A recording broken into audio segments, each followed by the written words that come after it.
Well, hey, Hatman, what is a social justice warrior, and what makes them bad in your eyes? A social justice warrior would be someone who is an intersectional activist. Intersectional being, of course, someone who believes that there are intersections of oppression, for example, racism, sexism, uh, transphobia, etc. Triple oppression is what this used to be called, but we call it intersectionality now. But an activist of that sort who is often very outspoken and does not take any kind of criticism of their activities, uh, nor do they engage in any good faith conversations with any opposition at all. Uh, I would say that these people are dangerous because, frankly, they're killing discourse.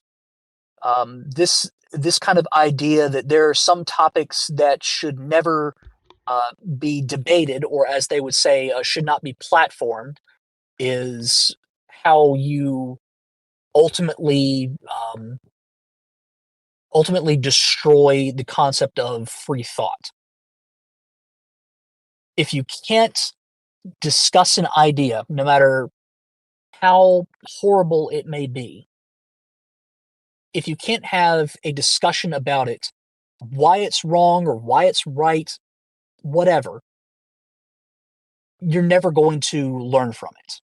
Being told what is right and wrong is one thing, but everyone should have the right to decide for themselves and to understand it for themselves. And you don't get that kind of understanding by just being told, hey, this topic is not to be discussed in any manner. All you need to know about it is that it's wrong. Or all you need to know about this is it's right.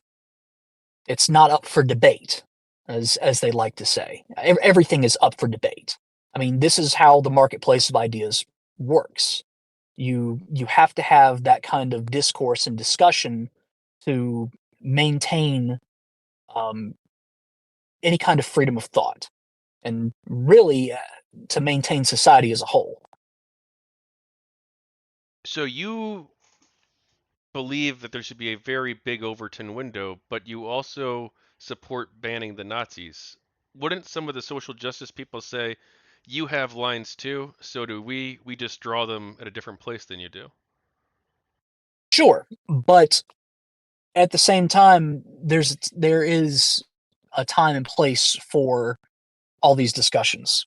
Um, I'm in favor of, for example, certain forums establishing rules as to what can and cannot be discussed there.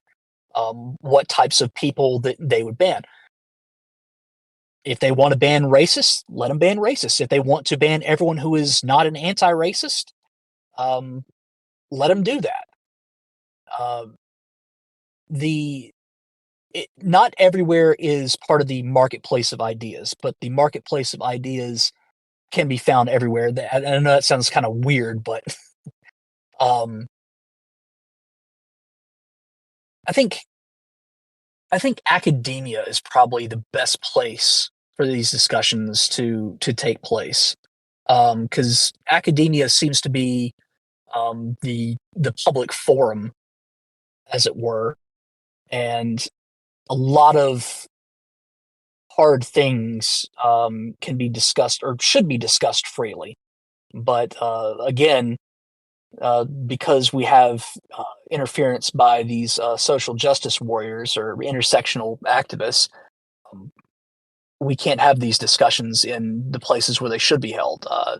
Academia has been ideologically captured, I believe, by these sorts of activists. And the places where you should be able to say, hey, let's have an honest discussion about, these difficult issues and figure out, why they're wrong or if there's any redeeming quality to them at all, is instead told no, like you can't have these discussions. It's censorship basically. And the word censorship I don't like to use very often because I was called a censor when when I was running KotakuInAction uh, because of my ability to, or not really ability, but my desire to remove certain topics from discussion. And sure, I guess there was some legitimacy in calling me that, but like I said, there's a time and place for it all. I think that's what it ultimately boils down to, and um, I suppose that the biggest place where uh, we would draw the line, going back to your comment, would be you can draw the line in one place, but not draw it in another. But if you draw the line consistently, no matter where you go, I think that makes you an enemy of free speech. What if they I say, hope that makes sense. wouldn't they just say, yeah, we don't support the government censoring you, so you're free to go stand and picket with a sign saying, God hates the word I can't use, like the Westboro Baptist Church. Yeah. Um, you can do that, but you just can't do it on Twitter. You can't do it on Reddit. You can't do it on Facebook. You can't do it on YouTube. Aren't they still allowing, in their view, the marketplace of ideas, just not on these specific websites? I suppose I suppose you could say that they were, but it doesn't. It's not as easily drawn as the God hates figs, if I can say. Go ahead. Hey, you can say whatever you uh, want. I don't know how YouTube feels about that word, so I don't want to. I want to be a little careful.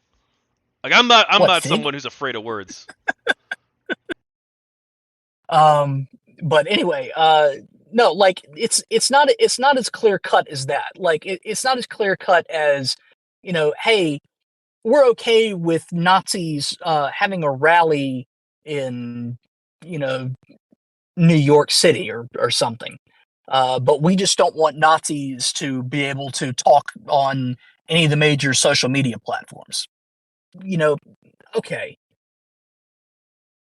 it's not as simple as that. It boils down to there are certain ideologies that we don't want anyone getting influenced by on these platforms, and so forums where you are, or not necessarily forums, but instances where you are discussing, for example, whether or not a person is the gender that they claim to be. Discussing that opens the door to people being transphobic. Therefore, we cannot have that on these platforms because that enables transphobia, and enabling transphobia is transphobic, and therefore having these discussions is ultimately transphobic.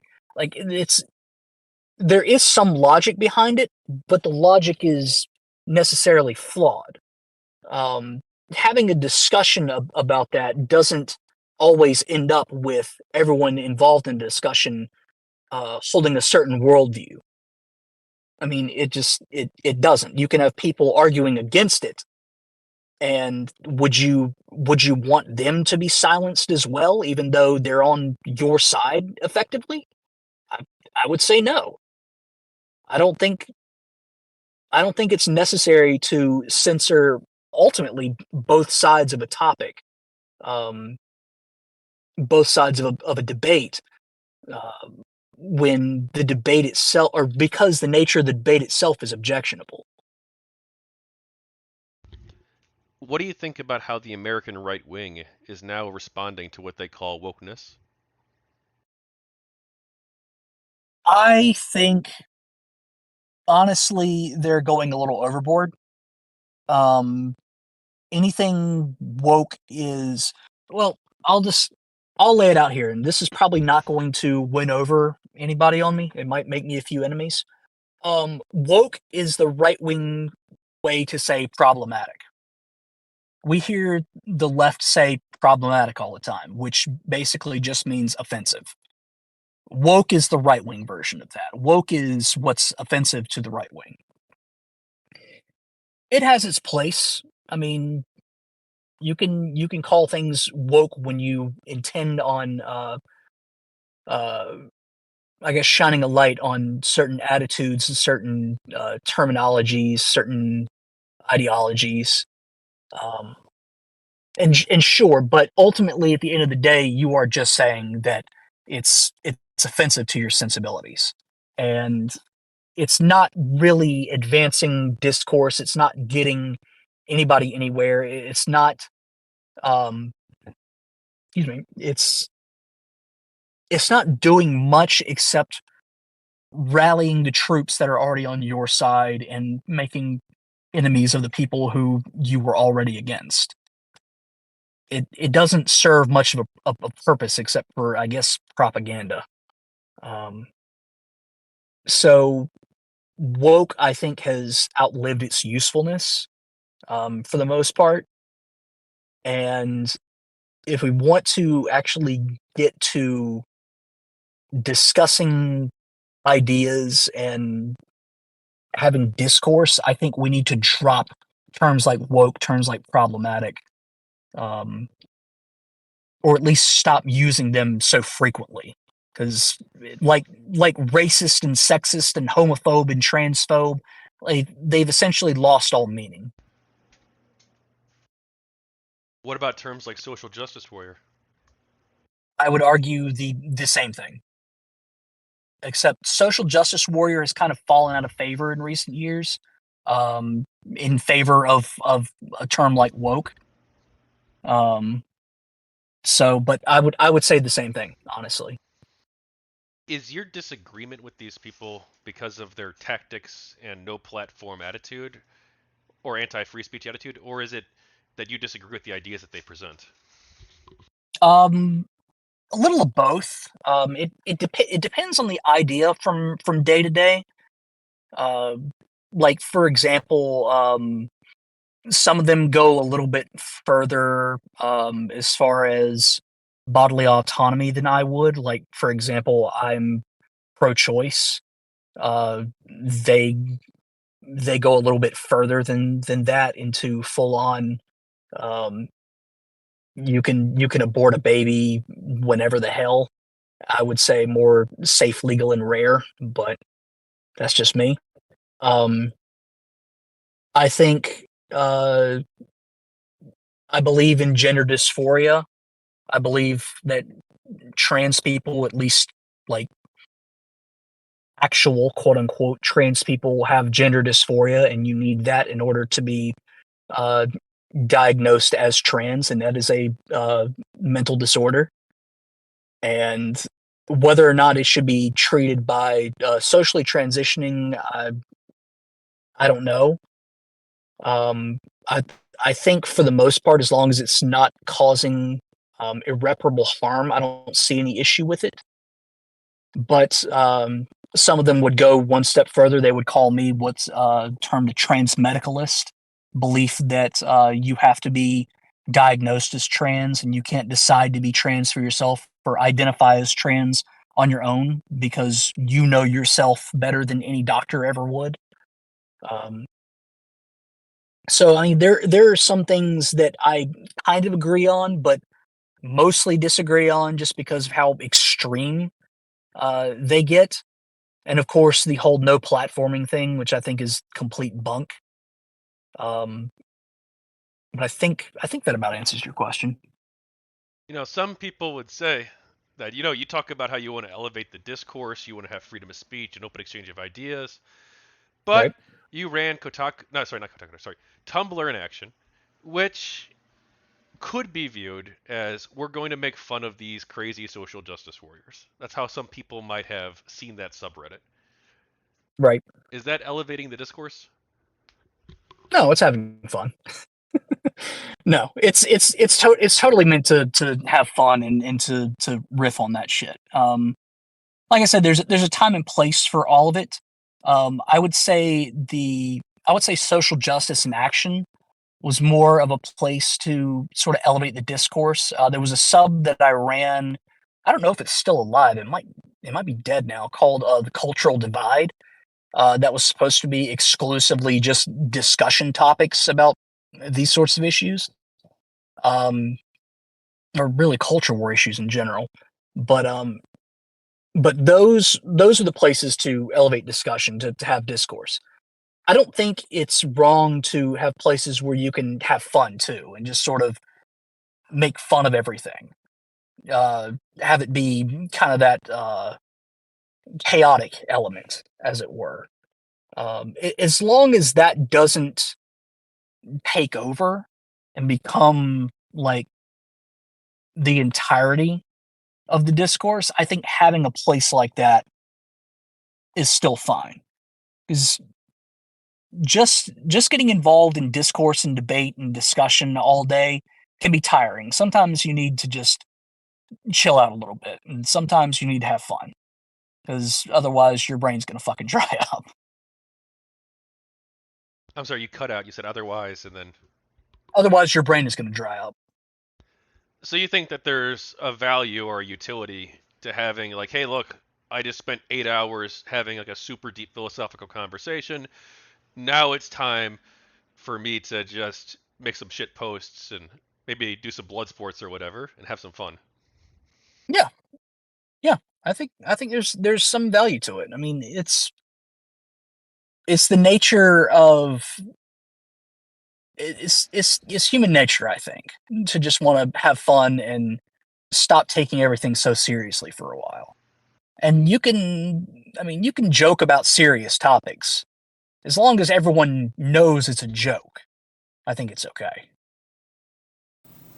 Can I have a few more moments of your time? Thank you again for watching another book interview clip. The full interview is linked in the description. Right now, I need your help. I'm currently running a Kickstarter campaign for my next recently finished book, Champions of Elanthia. Champions of Elanthia is my in-depth exploration of the world of multi-user dungeons, featuring interviews with a dozen Dragon Realms and Gemstone 4 players, telling their stories and preserving gaming history. You can help me bring this project to life for as little as $5, so please back the Kickstarter today and help me fulfill this dream. I'm also happy to report that the people of GamerGate, Volumes 1 and Volumes 2, are now available on Amazon in both Kindle and hardcover formats. Thank you again for your time.